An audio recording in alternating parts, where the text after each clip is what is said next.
কলকাতার এক ব্যস্ততম থানা। ঘড়ির কাঁটা সবে মাত্র সন্ধ্যা ছুঁয়েছে।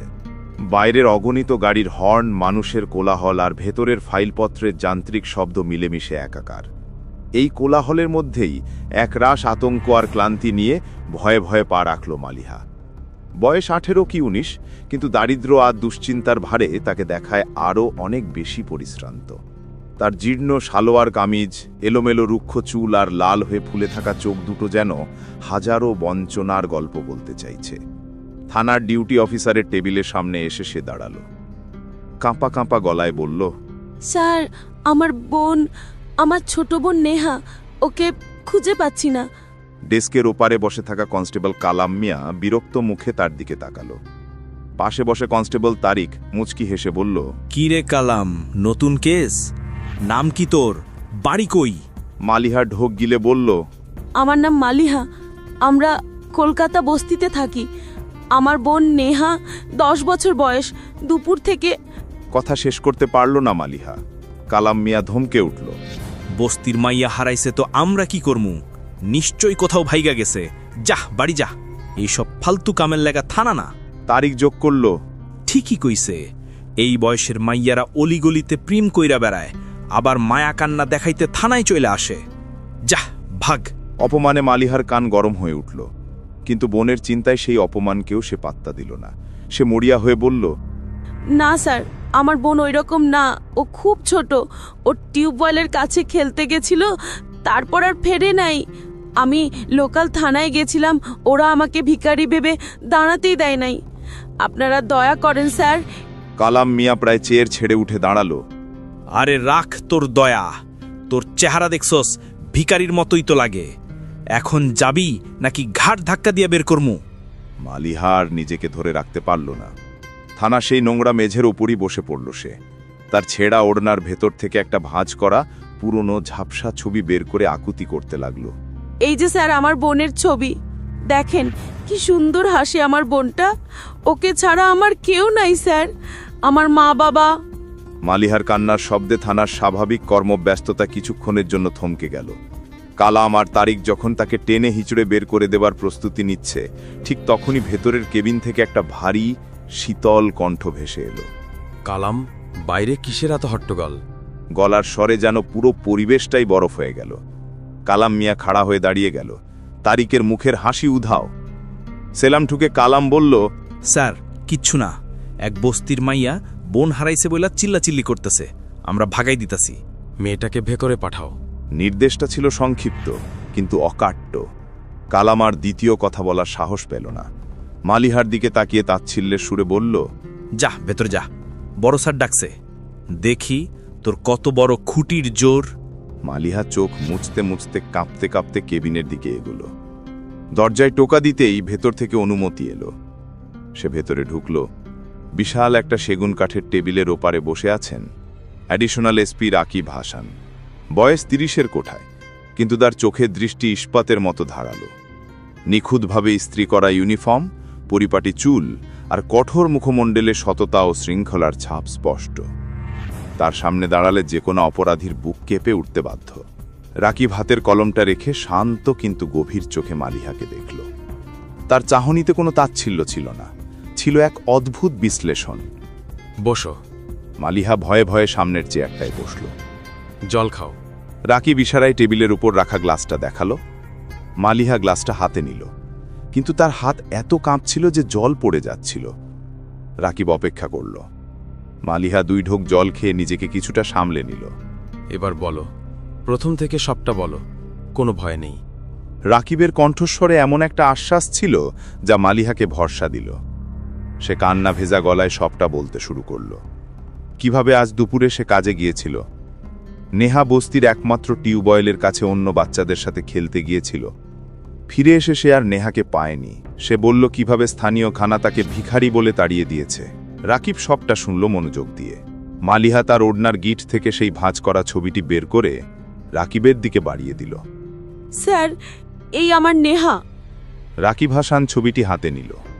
ঝাপসা রংচটা একটা ছবি, একটা 10 বছরের ফুটফুটে বাচ্চা মেয়ের হাসি মুখ। কিন্তু ছবিটা দেখা মাত্র রাকিবের বুকের ভেতরটা অদ্ভুতভাবে মোচড় দিয়ে উঠল। এই হাসি, এই চোখের চাহনি কেমন যেন বড্ড চেনা। সে দ্রুত নিজের অস্বস্তি কাটিয়ে উঠে পেশাগত দূরত্ব বজায় রাখল। তোমার বাবা মা? মালিহা মাথা নিচু করে বলল, মা অনেক আগে মারা গেছেন। বাবা বাবা আমাদের ছোটবেলায় ফেলে চলে গেছিলেন। বাবার নাম কি? রাকিবের প্রশ্নটা ছিল রুটিন মাফিক, কিন্তু উত্তরটা ছিল না। মালিহা বলল, নাজির হোসেন। নাজির হোসেন। নামটা শোনা মাত্র রাকিব হাসানের হাতটা স্থির হয়ে গেল। তার কানের ভেতরে যেন হাজারটা ঘণ্টা একসঙ্গে বেজে উঠল। সে চেয়ারে শক্ত হয়ে বসল, তার বুক ধরফর করতে শুরু করেছে। এই নামটা তো তার জীবনের সবথেকে বড় ঝড়ের নাম, একটা দুঃস্বপ্নের নাম। রাকিব নিজেকে সামলে নিল। সে মালিহার দিকে তীক্ষ্ণ দৃষ্টিতে তাকালো। মেয়েটির চেহারার মধ্যে সে মরিয়া হয়ে কিছু একটা খুঁজছিল। তার চোখ পড়ল মালিহার ডান হাতের কবজির কাছে। ওড়নার নিচে ঢাকা, কিন্তু কাপড়ের ফাঁক দিয়ে একটা পুরনো গভীর পোড়া দাগের অংশ দেখা যাচ্ছে। রাকিবের নিজের বুকের ভেতরটা কেঁপে উঠল। তার নিজের বাম কাঁধের নিচেও ঠিক এমনই একটা দাগ আছে। তোমার হাতে ওটা কিসের দাগ? রাকিবের গলা শুকিয়ে আসছিল। মালিহা চমকে উঠল। সে হাতটা আড়াল করার চেষ্টা করে বলল, এটা অনেক পুরনো দাগ স্যার। ছোটবেলায় আমাদের বস্তিতে আগুন লেগেছিল, সেই আগুনের দাগ। রাকিবের নিঃশ্বাস বন্ধ হয়ে আসছিল। সে কাঁপা গলায় প্রশ্ন করল, কোন বস্তি, কোথায়? মালিহা ঠিকানাটা বলল। সেই ঠিকানা যা রাকিব প্রতিবাতে ঘুমের মধ্যে স্বপ্নে দেখে, যে আগুন তার জীবন থেকে সব কেড়ে নিয়েছিল। রাকিব আর স্থির থাকতে পারল না। সে উঠে দাঁড়ালো। তার মুখ ফ্যাকাশে হয়ে গেছে। সে টেবিলের উপর ঝুঁকে পড়ে মালিহার চোখের দিকে তাকিয়ে প্রায় ফিসফিস করে বলল, সেই আগুনে আর কে কে ছিল তোমার সাথে? মালিহা অবাক হয়ে অফিসারের এই অদ্ভুত আচরণ দেখছিল। সে বলল, আমার ঠিক মনে নেই স্যার, আমি খুব ছোট ছিলাম। মা বলতেন সে আগুনে আমার এক ভাইও ছিল, সে নাকি মারা গেছে। বাবা আমাদের দু বোনকে নিয়েই কোনো ক্রমে বেঁচে ফিরেছিলেন, কিন্তু ভাইয়াকে। রাকিব আর দাঁড়িয়ে থাকতে পারল না। সে ধপ করে চেয়ারে বসে পড়ল। তার চোখ দিয়ে জল গড়িয়ে পড়ছে। সে তার মানিব্যাগের গোপন কুঠুরি থেকে একটা ছোট্ট ল্যামিনেট করা ছবি বের করল। একটা সাদা কালো ছবি। একটা লোক একটা ৮-৯ বছরের ছেলেকে কোলে নিয়ে দাঁড়িয়ে আছে, আর পাশে একটা ৫-৬ বছরের মেয়ে। রাকিব ছবিটা মালিহার সামনে রাখল। মালিহা অবাক হয়ে ছবিটা দেখল। তারপর সে তার নিজের কাছে থাকা নেহার ছবির পেছনে ভাঁজ করা আরও একটা ছবি বের করল। দুটো ছবি একই পরিবারের ছবি। রাকিব তার শার্টের হাতাটা সামান্য সরালো। তার কাঁধের নিচে সেই একই রকম বিভৎস পোড়া দাগ। রাকিব ভাঙা গলায় বলল, আমি মরি নাই। বাবা আমাকে বাঁচিয়েছিলেন, কিন্তু সেই ভিড়ে আমি তোদের হারিয়ে ফেলি। বাবা ভেবেছিলেন তোরা আগুনে মারা গেছিস, আর আমি ভেবেছিলাম আমার আর কেউ নেই। আমি এতিমখানায় বড় হয়েছি। মালিয়ার হাত থেকে জলের গ্লাসটা পড়ে গেল। সে ফ্যাল করে তাকিয়ে আছে এসপি রাকিব হাসানের দিকে। এই কঠোর পুলিশ অফিসার, যাকে সবাই বাঘের মতো ভয় পায়, সে তার দিকে তাকিয়ে কাঁদছে। অবিশ্বাসে মালিহার গলা দিয়ে শুধু এই একটা শব্দই বের হলো, ভাইয়া। রাকিব মাথা নাড়ল। আমি রাকিব, তোর ভাই। কেবিনের ভেতর সময় যেন থমকে গেছে। বহু বছরের জমানো কষ্ট, বিচ্ছেদ আর যন্ত্রণার বাঁধ এক মুহূর্তে ভেঙে গেল। মালিহা ছুটে গিয়ে তার ভাইকে জড়িয়ে ধরল। দুই ভাই বোন একে অপরকে জড়িয়ে ধরে এমনভাবে কাঁদতে লাগল যেন তারা তাদের হারিয়ে যাওয়া শৈশবকে খুঁজে পেয়েছে। বাইরে দাঁড়িয়ে থাকা কালাম আর তারিক দরজার কাঁচ দিয়ে ভেতরের দৃশ্যটা দেখল। এক বস্তির ভিখারি মেয়ে খোদ অ্যাডিশনাল এসপিকে জড়িয়ে ধরে কাঁদছে, আর এসপি স্যারও তাকে সান্ত্বনা দিচ্ছেন। এই দৃশ্যটা দেখে তাদের দুজনেরই পায়ের নিচ থেকে মাটি সরে গেল। তারা বুঝতে পারল তারা কত বড় ভুল করে ফেলেছে। কেবিনের ভেতরের বাতাস তখন ভারী হয়ে আছে দীর্ঘশ্বাসে আর পুনর্মিলনের অশ্রুতে। রাকিব নিজেকে সামলে নিল। সে তার বোনকে চেয়ারে বসালো, নিজে জল খেল। তার ভেতরের পেশাদার পুলিশ অফিসার সত্তাটি এখন জেগে উঠেছে, কিন্তু তার সাথে মিশে আছে ভাইয়ের তীব্র আবেগ ও কর্তব্যবোধ। যে বোনকে সে মৃত বলে জেনে এসেছে, সে আজ তার সামনে, আর তার আরেক ছোট বোন নিখোঁজ। রাকিবের চোখের দৃষ্টি বদলে গেল। সেই কোমলতা মিলিয়ে গিয়ে সেখানে জন্ম নিল এক শীতল ক্রোধ। সে ইন্টারকমের ডিউটি অফিসারকে ডাকল। থানার সব অফিসার আর ফোর্সকে 5 মিনিটের মধ্যে আমার কেবিনের সামনে অ্যালার্ট চাই, এক্ষুনি। বাইরে হইচই পড়ে গেল। কালাম আর তারিক দৌড়াদৌড়ি শুরু করল। কিছুক্ষণের মধ্যেই পুরো থানা রাকিবের কেবিনের বাইরে সারিবদ্ধভাবে দাঁড়িয়ে। রাকিব মালিহার হাত ধরে কেবিনের বাইরে এসে দাঁড়াল। তার সেই বজ্রকণ্ঠ আবার ফিরে এসেছে। ইনি মালিহা, আমার বোন। একটা পিনপতন নীরবতা নেমে এলো। কালাম আর তারিকের মুখ ভয়ে সাদা হয়ে গেছে। তারা ঠকঠক করে কাঁপছে। রাকিব মালিহার কাঁধে হাত রেখে বলল, আমার ছোট বোন নেহাকে দুপুর থেকে পাওয়া যাচ্ছে না। স্থানীয় থানা ওকে ভিখারি ভেবে তাড়িয়ে দিয়েছে। সে কালাম আর তারিকের দিকে এমনভাবে তাকালো যে সেই দৃষ্টিতেই তারা ভস্ম হয়ে যেতে পারত। আর আমার থানার কনস্টেবলরাও তার সাথে একই ব্যবহার করেছে। রাকিব তার টেবিল থেকে ওয়্যারলেস সেট তুলে নিল। কন্ট্রোল রুমের সরাসরি নির্দেশ গেল, this is additional SP Rakib Hasan. সমগ্র কলকাতা পুলিশ ফোর্সকে হাই অ্যালার্টে থাকতে বলুন। 10 বছর বয়সী একটি বাচ্চার অপহরণের মামলা। আমি 5 মিনিটের মধ্যে পুরো শহরের প্রতিটি এক্সিট পয়েন্টে নাকাবন্দি, চেকপোস্ট চাই। শহরের প্রতিটি থানাকে এই বাচ্চার ছবি পাঠানো হচ্ছে। I want results now. Police ফোর্সের মধ্যে যেন বিদ্যুতের শক লাগল। যে কেস কয়েক মিনিট আগেও বস্তির মেয়ের পালিয়ে যাওয়া ছিল, তা মুহূর্তের মধ্যে শহরের টপ প্রায়োরিটি কেস হয়ে দাঁড়াল। রাকিব তার ফোন বের করল। সে সরাসরি ফোন লাগালো সেই স্থানীয় থানার ওসি সজীবকে, যে মালিহাকে তাড়িয়ে দিয়েছিল। রাকিবের গলা বরফের মতো ঠান্ডা। ওসি সজীব, আপনি আজ দুপুরে মালিহা নামের কোনো মেয়েকে আপনার থানা থেকে তাড়িয়ে দিয়েছিলেন? ওপাশ থেকে সজীব আমতামতা করে বলল, স্যার, মানে বস্তির একটা মেয়ে, ঠিক মনে। যাকে আপনি ভিখারি ভেবে তাড়িয়ে দিয়েছিলেন সে আমার বোন। ফোনের ওপাশে সজীবের হাত থেকে রিসিভার পড়ে যাওয়ার শব্দ হলো কিনা বোঝা গেল না, কিন্তু তার ভয়ের তো নিঃশ্বাসের শব্দ স্পষ্ট। রাকিব গর্জে উঠল, আপনার পুরো টিম নিয়ে 10 মিনিটের মধ্যে আমার অফিসে রিপোর্ট করবেন। আর শুনে রাখুন, আমার বোনের যদি কিছু হয় তাহলে আপনার ইউনিফর্ম আমি খুলে নেব। ডিসমিসড। ফোনটা রেখে রাকিব দেখল কালাম আর তারিক তখনও কাঁপছে।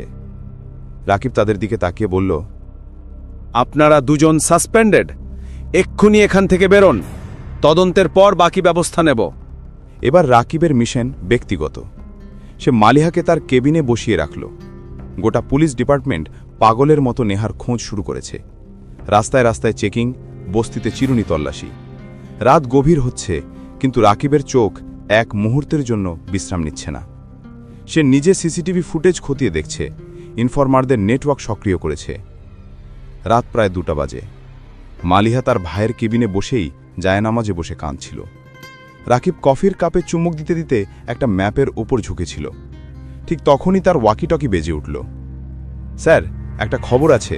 আমাদের এক ইনফরমার জানিয়েছে বস্তির এলাকার 2 কুখ্যাত ড্রাগ পাচারকারী আজ দুপুরে একটা বাচ্চাকে জোর করে তুলে নিয়ে গেছে।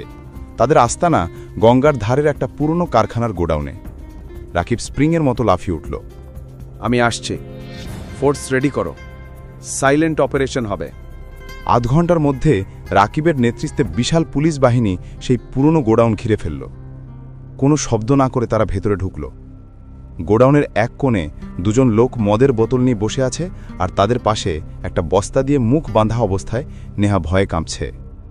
তারা বাচ্চাদিকে বিক্রি করে দেওয়ার পরিকল্পনা করছিল। Hands up, police! রাকিবের গর্জনে লোক দুটো চমকে উঠল। তারা পালানোর চেষ্টা করার আগেই পুলিশ তাদের ধরে ফেলল। রাকিব ছুটে গিয়ে নেহার মুখের বাঁধন খুলে দিল। নেহা ভয়ে চিৎকার করে উঠল, কিন্তু রাকিব তাকে জড়িয়ে ধরে বলল, ভয় নেই নেহা, আমি তোমার ভাইয়া। তোমার দিদি বাইরে অপেক্ষা করছে। নেহাকে যখন থানায় ফিরিয়ে আনা হলো, মালিয়া যেন তার প্রাণ ফিরে পেল। সে ছুটে গিয়ে নেহাকে জড়িয়ে ধরে এমনভাবে কাঁদল যে উপস্থিত বাকি পুলিশদেরও চোখ ভিজে উঠল। নেহা তার দিদির বুকে মুখ লুকিয়ে নিজেকে সবথেকে সুরক্ষিত মনে করছিল। রাকিব তার 2 বোনের মাথায় হাত রাখল। বহু বছর পর সে তার পরিবারকে খুঁজে পেয়েছে। এই মুহূর্তের মূল্য তার জীবনের যে কোনো পদকের চেয়ে বেশি। রাকিব আর এক মুহূর্তও দেরি করল না। সে 2 বোনকে তার নিজের গাড়িতে তুলল। গাড়ি চলল তার কলকাতার সরকারি বাসভবনের দিকে। ভোর রাতের শান্ত আলো তখন ফুটতে শুরু করেছে। বাড়িতে তাদের জন্য অপেক্ষা করছিলেন রাকিবের স্ত্রী মেহজাবিন। তাকে ফোনেই সবটা জানিয়েছিল রাকিব। মেহজাবিন একজন অত্যন্ত ভালো মনের মানুষ। তিনি দরজা খুলেই মালিহা আর নেহাকে দেখে হাসি মুখে এগিয়ে এলেন। তাদের জীর্ণ পোশাক বা ক্লান্ত চেহারা তার কাছে কোনো বাধাই হল না। তিনি মালিহাকে জড়িয়ে ধরে বললেন, স্বাগতম বোন, এটা তোমার নিজের বাড়ি। মালিহা আর নেহা এত বড় সুন্দর বাড়ি আগে কখনো দেখেনি। মেহজাবিন নিজে তাদের ফ্রেশ করিয়ে নতুন পোশাক পরতে দিলেন। রাকিব তার 2 বোনকে নিয়ে ডাইনিং টেবিলে বসল।